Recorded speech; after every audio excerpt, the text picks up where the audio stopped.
Will, let me ask you this. We now know that James Pearce put up a pretty impressive 40. What was that again, Caleb?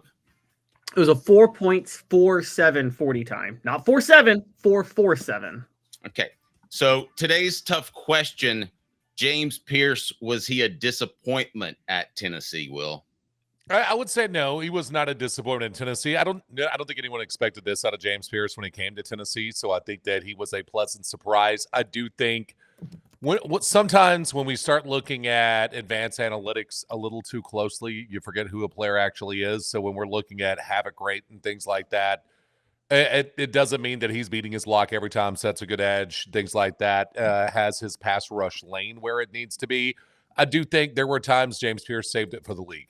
And that's part of it. I think a little bit when it comes to college football in this day and age, but I don't think that he was a disappointment. I think he played really well. I think he is still a guy who is a raw prospect. He's still kind of thin for a hand in the dirt defensive end. So I wonder, is he going to be in a hand in the dirt defense at 245? That's fine, but when he was 235 pre-combine training, I do think that's a little slim for hand in the dirt defensive end, but he's not a guy that's really ever played in space to be able to play kind of a stand-up outside linebacker role. So I don't think he was a disappointment here at Tennessee. I think we saw 19.5% havoc rate, 20% pass rush win rate, and then I think we kind of thought, oh, well, that means he's great at everything, whereas he's a very, very good pass rusher who came along and learned to do some other things in the run game and things like that.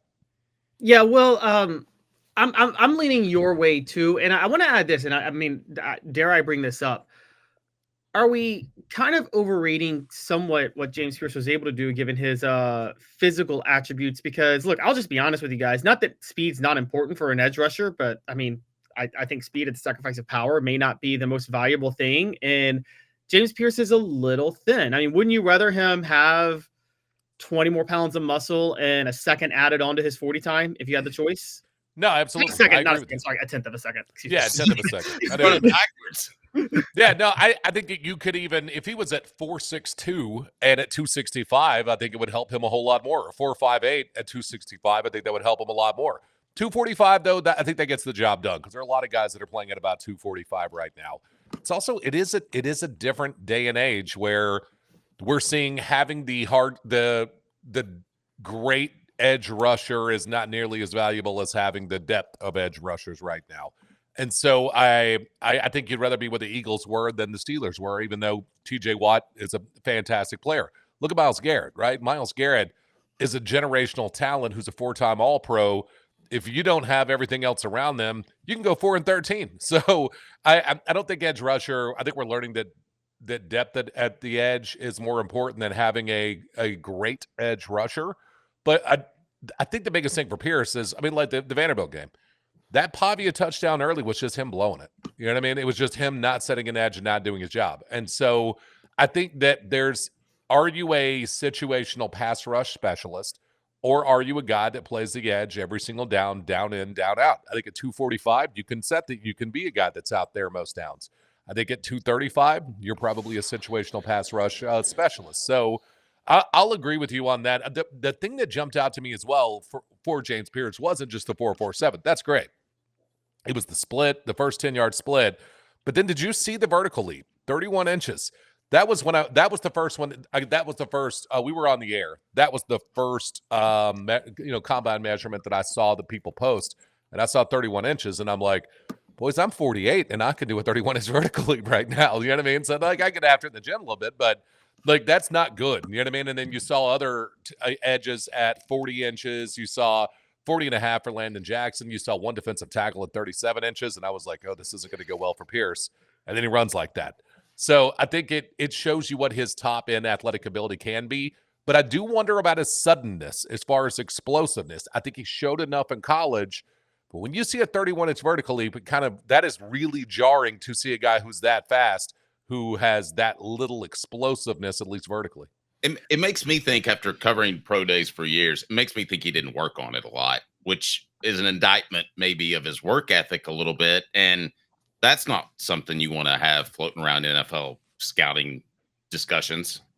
Maybe, or adding the 10 pounds is just, he's not as explosive with that 10 pounds on him. So then it makes you wonder, Is he really guys going to play at 235? And if he plays at 235, is he out there for 3 downs? As an outside linebacker, I would say yes. With his hand in the dirt, I mean, and I know it's kind of positionless a little bit in the front seven these days, but I do wonder.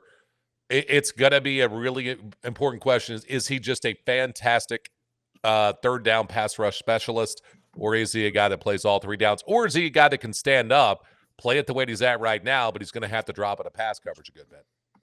Guys, you realize we're talking about a guy who the world is blown away by him yesterday with his 40 time, and we're out here talking about how there's some other about his drawbacks to a certain degree. It's like, are we losing perspective? But throwing that out there, Jordan Ross, who, and well, I've actually had this conversation with Dave, and I want to know your thoughts. Jordan Ross is not as fast as James Pearce. I've kind of told people I think he actually will be better than James Pearce, though. If you look at him in the dirt, the little bit I saw him play last year, his raw ability, I think, his ceiling's even higher than Pearce's. What are your thoughts on that? It could be. I don't know. I need to see what he's capable of doing. I think Pearce, for me, Pearce is a high floor player too. And I don't know where Jordan Ross's floor even is to say where his ceiling is. Because if Pearce can play explosively at 245, or he can play at 235 in space and drop into coverage, we saw the Iowa interception, right? If he can add that to his repertoire, I think because of what a freak athlete is, his ceiling is higher. But I think Ross may end up having a position where he could be the better player because he's able to stay on the field every down if Pearce can't play at 245 or play at 235 in space. And I would say your point's spot on, Caleb. The one thing that always gets me, though, is just over the years, I mean, we've all done this a while. Don't you notice that the hype's usually always wrong? Right? Like the hype is that what everybody's all fired up about on Twitter is usually the wrong thing. So I try to not let that sway me. However, 447 is hard to not get impressed by, right? No, that's pretty good. Now, I heard you guys talking about it, and I think we may have discussed it in the segment you have with me. I can't really remember, but the Pearce not talking to the media, and he finally talks. Is that a big deal, you think, in scouts' eyes that he didn't talk to the media while he was at Tennessee? It depends on why he didn't talk to the media. Look, if he's just a super introvert, that's one thing. If he gets nervous, that would concern me. Because, okay, like I am a Giants fan. I'm unfortunately wearing this hat. But if the Giants draft him to try, look, I don't think he's gonna. They're not. No one's taking him third. But I think if it's not him, it's the position. But if the Giants trade it back up because they see him at 24 and say, we need another edge rush opposite Burns, I wonder what the New York media would do, right? Like, I wonder, we've seen some guys in Detroit and New York and LA that can't handle just getting pounded like the local media will pound you at times in some of these markets. So I wonder, is it a nerves situation? That would concern me. If it's just he's introverted like Marshawn Lynch and didn't like doing that kind of thing, I don't know that would be the end of the world to me. I do wonder, is that everything when it comes to the character issue question, is that he doesn't talk? It's weird that he didn't talk, though. It made no sense that he didn't talk. Like I've had, Eric Kane was like, well, Darnell Wright didn't talk. I'm like, he talked some, though. He didn't talk a lot, but he talked. James Pearce never showed his face in front of the media, like it one time after a bowl game ever. That's weird. Like it doesn't mean he's a bad kid. It doesn't mean that he's not going to make it. But then you start asking, does he have issue with nerves? And what happens in a big spot if you need him to go make a play? Are his nerves going to get to him? If he's getting crushed on social media, is that going to bother him? If the media is just peppering him with tough questions after maybe if he ends up having to drop into coverage and gets beat on a touchdown, how's that going to affect him? Those are the kind of things that I kind of wonder about this with James Pearce. And I also think there were times he saved it for the league. And I think that is the thing. Look, it didn't bother anybody with the Bosas, right? They still draft the Bosas.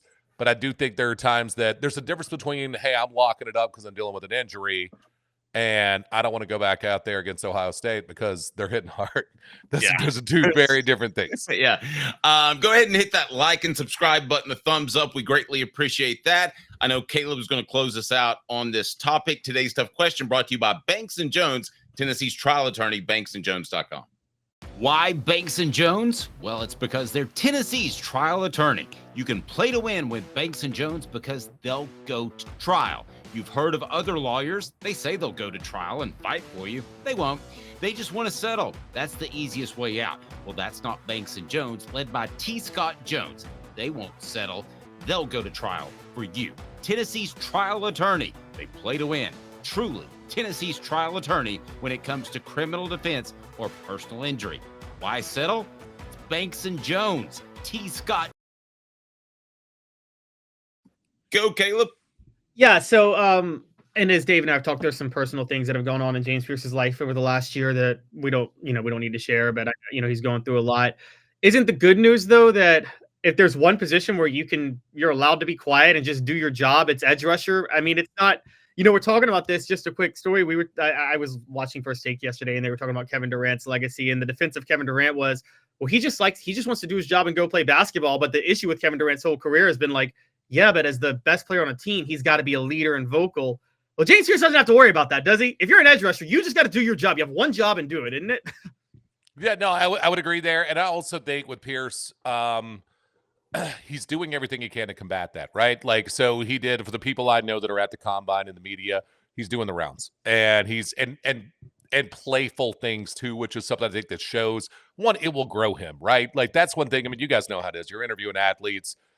God bless you. It's a lot better now than it ever was. Now that Tennessee does the NIL and the media training classes that they could take as electives, and they offer them you can go get this training, and and the people they have doing that, they brought me in for one of those, and it's unbelievable. So but you know how it is. Like, you feed them something, softballs or fun or fluff, and there was the CBS Sports thing he did for CBS Sports HQ where they found out he's a pescatarian, so let's rank the top 5 fish to eat. Things like that will help him grow as someone who can speak to the media, because we've all been there when you start talking to a kid and they just shut down and you're like, oh gosh, I got to carry this kid through that. Or there have been times that in the past that somebody I know at UT, if they bring an athlete over to us, will say, hey, this guy's super nervous. Can you help him out? And I'm like, yeah, I can help him out. It's fine. And so I think doing things, the more he does things like that, the better it will go for James Pearce.